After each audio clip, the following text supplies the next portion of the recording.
My name is Michael, and I live in a small town in Minnesota with my wife, Emily. We got married 3 years ago, and I thought I had found my happiness. However, from the very beginning of our marriage, relations with my mother-in-law, Carol, were difficult. Carol always treated me with some wariness and distrust. At first, I attributed this to normal maternal care and a desire to protect her daughter. But over time, it became clear that it wasn't just about that. Every time we gathered as a family, I felt her intense, studying gaze on me. She seemed to be constantly looking for some flaws in me, trying to catch me in insincerity or hidden motives. And although Carol never said anything directly, her attitude could be read in every gesture, in every intonation. I tried my best to establish contact with her.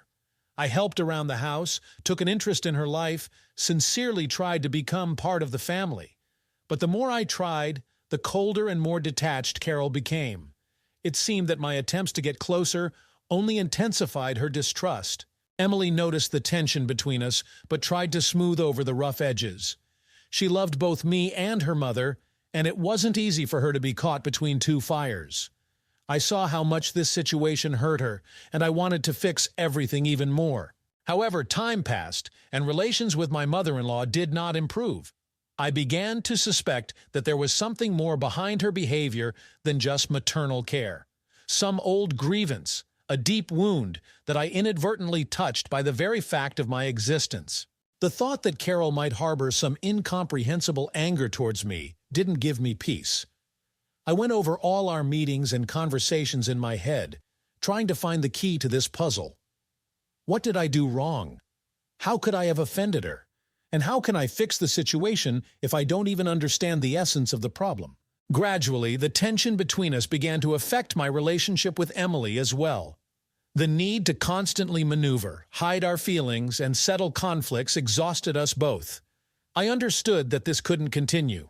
Sooner or later, my mother-in-law's distrust, like rust, would eat our family from the inside. I needed to find a way to break this wall of alienation, to understand the root of the problem. And I firmly decided that I wouldn't back down until I achieved my goal. For Emily, for our family, and our future, I was ready to go through any trials. But I didn't even suspect what nightmare awaited me ahead and how close I had come to the edge of an abyss from which there might be no return. One day, Emily and I invited Carol for a family dinner. I had high hopes for this evening, counting on finally finding common ground in a relaxed atmosphere. At first, everything went well. We peacefully chatted about work, weather, and the latest news. Carol was courteous and even smiled, which didn't happen very often. I almost believed that the ice had finally broken. But then something strange happened. During dessert, Carol suddenly started throwing some ambiguous glances at me. Time and again, I caught her intent, almost predatory gaze on me, which made me uncomfortable. And then came the hints, at first veiled, almost imperceptible. Some phrase said in a slightly more languid voice, a light touch under the table, as if accidental. I convinced myself that it just seemed that way to me, that I was giving significance to something that wasn't there. But the hints became more and more obvious.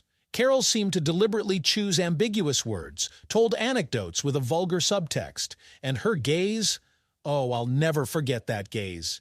There was something both domineering and inviting in it, which sent shivers down my spine. I tried not to show that I noticed these oddities. I smiled forcedly, kept up the conversation. I glanced furtively at Emily, trying to understand if she saw the same thing I did. But my wife seemed to notice nothing.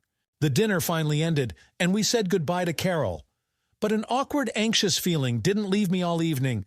I couldn't explain my mother-in-law's behavior to myself. Did I just imagine all this?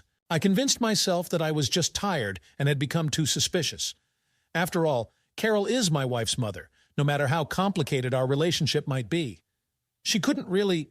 No, this thought seemed too absurd. I decided to put the unpleasant episode out of my mind and focus on more important things. Serious changes were brewing at work. Emily and I were planning renovations in the house. I thought if I just stopped thinking about it, everything would be forgotten on its own. How wrong I was! If only I had known that this dinner was just a prelude, the first act of an unfolding drama, that ahead of me awaited such a shock that the ground would slip from under my feet. But at that moment, I was still enjoying blissful ignorance, and very soon I was to plunge into a real nightmare. A couple of weeks after that ill-fated dinner, my life turned upside down. It was an ordinary Saturday. Emily had gone out on business, and I stayed at home, planning to devote time to long-postponed work in the garage. Closer to noon, the doorbell rang. On the threshold stood Carol, dressed in a provocatively tight dress and with some unfamiliar spark in her eyes. I was surprised by her sudden visit, but invited her in. From the first minutes, it became clear that Carol didn't come just like that. She immediately began to court me, like some femme fatale from old movies. Ambiguous phrases, frank glances, accidental touches. The whole arsenal was put into action. I was stunned. What was happening seemed like some absurd prank, a hidden camera. My own mother-in-law can't really be openly trying to seduce me. I tried to appeal to her reason, remind her of proprieties, of our family. But Carol seemed not to hear. She approached closer, and some mad fire burned in her eyes. And then she blurted out a phrase that made my blood run cold. "I'll prove to Emily that you're not right for her, that you're a weakling and a nobody, unable to resist a real woman." I finally understood the horror of what was happening. Carol had no feelings for me. All this was just a performance, part of some perverted game aimed at destroying my marriage. I started shaking with anger and disgust. I yelled at Carol to get out of my house immediately and never dare to do such a thing again.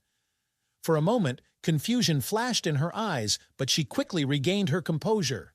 With a malicious smirk, Carol hissed that this wasn't the end, and turning on her heels, walked out the door. And I was left standing in the middle of the living room, stunned, confused, and completely crushed.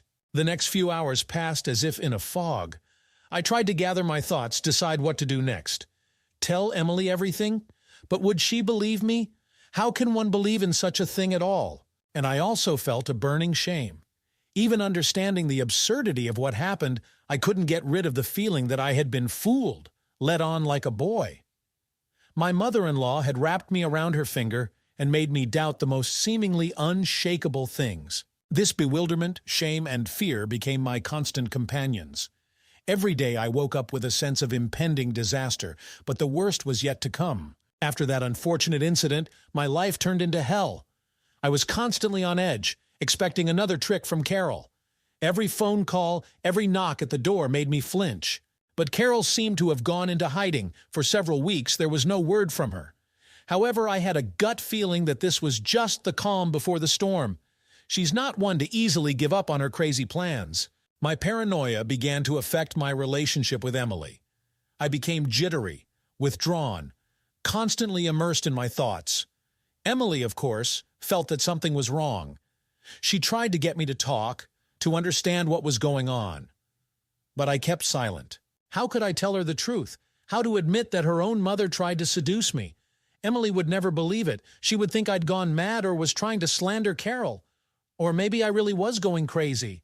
I withdrew into myself more and more, and Emily, not understanding the reason for my condition, also became increasingly cold and distant. A wall of misunderstanding and resentment was growing between us. And Carol, as if sensing my weakness, began to weave her intrigues even more actively. Sometimes she suddenly needed to come to us at night. Sometimes she threw tantrums at Emily, accusing me of all mortal sins. My nerves were on edge. I felt like I was going crazy, that my whole life was going to hell. And the scariest thing, I still saw no way out. Telling Emily the truth seemed unthinkable, and continuing to live in this nightmare, impossible. One day, after another scandal with Carol, Emily couldn't take it anymore. With tears in her eyes, she asked what was going on, why I had changed so much. In her eyes, I saw pain and fear of losing me. At that moment, I almost broke down. I was so tempted to tell her the whole truth, to finally lift this burden from my soul. But at the last moment, I imagined Emily's face when she learns of her mother's betrayal. Her pain, disappointment, the collapse of her entire world. I couldn't do that to her. With great effort, I pulled myself together and once again blamed it on stress at work. Emily clearly didn't believe me, but too tired of constant quarrels, she just waved it off. We were drifting apart more and more. But how could I allow some intrigues to destroy our family? I understood that this couldn't continue. I needed to find a way to put an end to this madness before it was too late. I realized that I couldn't delay any longer. The situation had completely spiraled out of control, and if I didn't do something, the consequences could be catastrophic. So I decided on a desperate step, to talk to Carol directly. Gathering my courage, I called her and asked for a meeting. To my surprise, she immediately agreed, even with some unhealthy enthusiasm in her voice. We agreed to meet in a park near her house. On the appointed day, I came to the meeting with a heavy heart. Carol was already waiting for me on a bench, exuding self-satisfaction and superiority in her whole appearance. She was clearly confident that she had cornered me. I started from afar, trying to appeal to her reason and sense of decency. I talked about how much I love Emily, how important our family is to me. I begged her to stop these crazy games and let us live in peace. But Carol just smiled her poisonous smile, and then she started talking, and her words made my hair stand on end. It turns out she had been against our marriage from the very beginning. She thought I wasn't worthy of her daughter, that I was a nobody and a loser. All these years, Carol had been nurturing her grudge, accumulating malice, and now she decided it was time for revenge. She would stop at nothing to destroy our marriage and prove to Emily my worthlessness. I listened to this nonsense and couldn't believe my ears. How can one be so malicious, so blinded by hatred? Doesn't she think at all about her daughter's feelings, about the pain she will cause her? I tried to get through to her, appealed to her maternal feelings, but Carol was adamant. With sadistic pleasure, she described how she would step by step destroy our family, how Emily would eventually see the light and hate me. At some point, I couldn't take it anymore and lost it. I started shouting, cursing her, threatening her with all the punishments of heaven. But Carol just laughed in my face, and throwing that I would regret my audacity, left, leaving me gasping with powerless rage. I sat on the bench, my head in my hands, feeling my whole world crumbling. Now, I was finally convinced that I was dealing with a real psychopath, and I had no idea how to protect my family from her. Fear and despair. That's what possessed me at that moment. Fear for Emily, for our future, and despair from my own powerlessness, from the impossibility of changing anything. But I knew I couldn't just give up. Whatever Carol had planned, however hard she tried to make us quarrel, I would fight for my love, even if it meant taking extreme measures. After the conversation with Carol, I couldn't come to my senses for a long time. I wandered the streets, not knowing where I was going, trying to gather my thoughts. But in my head, there was only a ringing emptiness and despair. I realized that there was no point in hiding the truth from Emily any longer. If I wanted to save our marriage, I needed to act now, before it was too late. And the only way out was to tell her the whole truth, no matter how bitter and shocking it might be. With a heavy heart, I returned home. Emily immediately sensed my state, bombarded me with questions. But I just silently led her to the living room and sat her down on the couch. And then, looking her straight in the eyes, I began my story. I talked about Carol's strange behavior, about her hints and provocations, about that terrible day when she came to our house and openly tried to seduce me, about our conversation in the park and her monstrous confessions. With each of my words, Emily's face grew darker.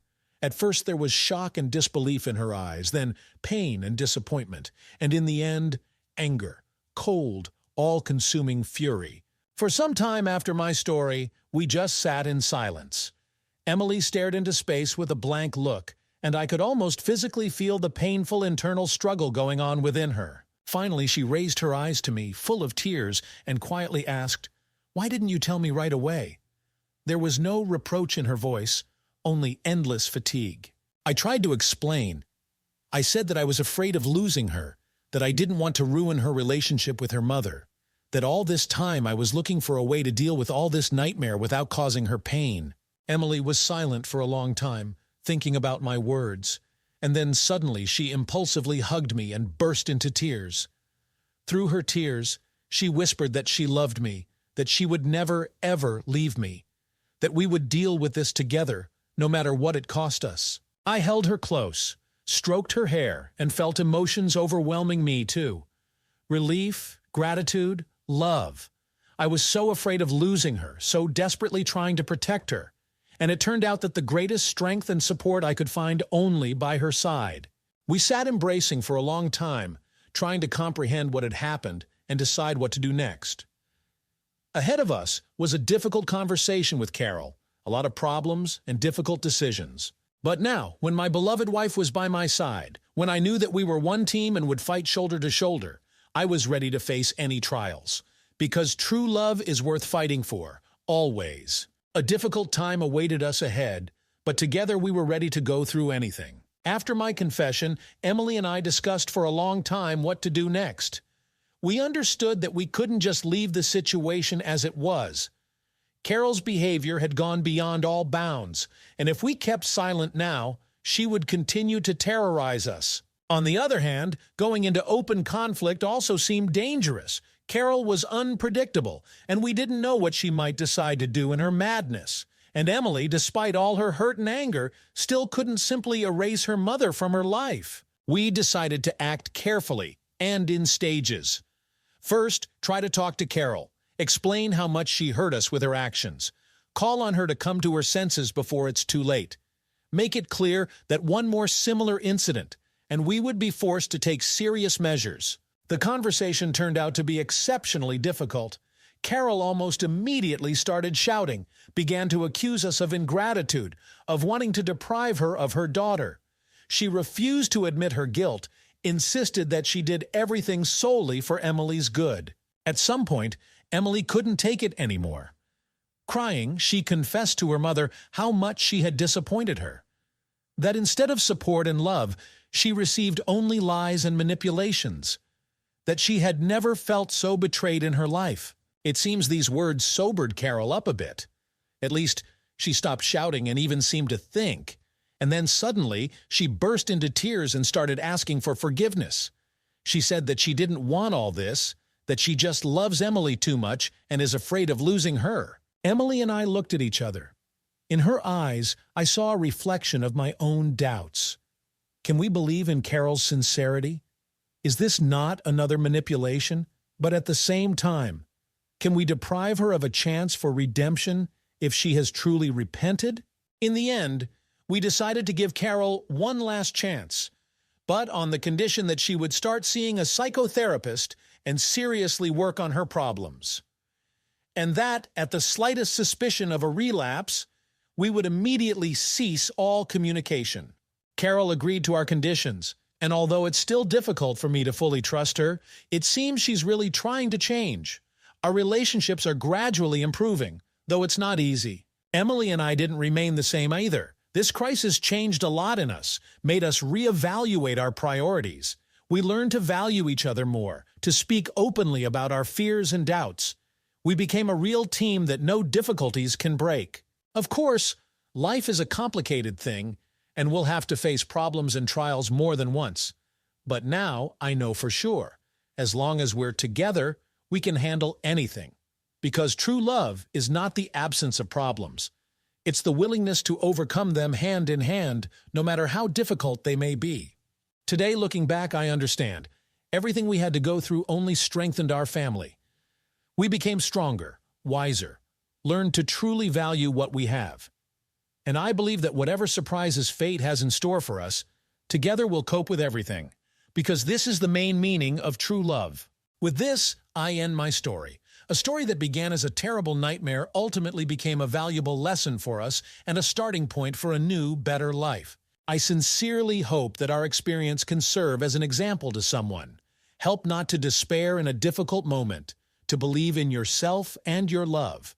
Because sometimes it's the biggest trials that make us stronger and lead to the most amazing changes. Take care of your loved ones. Tell them about your feelings. Don't be afraid of difficulties and be ready to fight for your happiness. Believe me, it's worth it. And may your love always be that guiding star that will help you get through any storms, as it has helped and continues to help Emily and me. Because true love is the most valuable thing we have. Did you like this story? Let us know in the comments what you liked. Subscribe to our storytelling podcast. Also, don't forget to like and ring the bell so you don't miss more interesting stories. See you soon.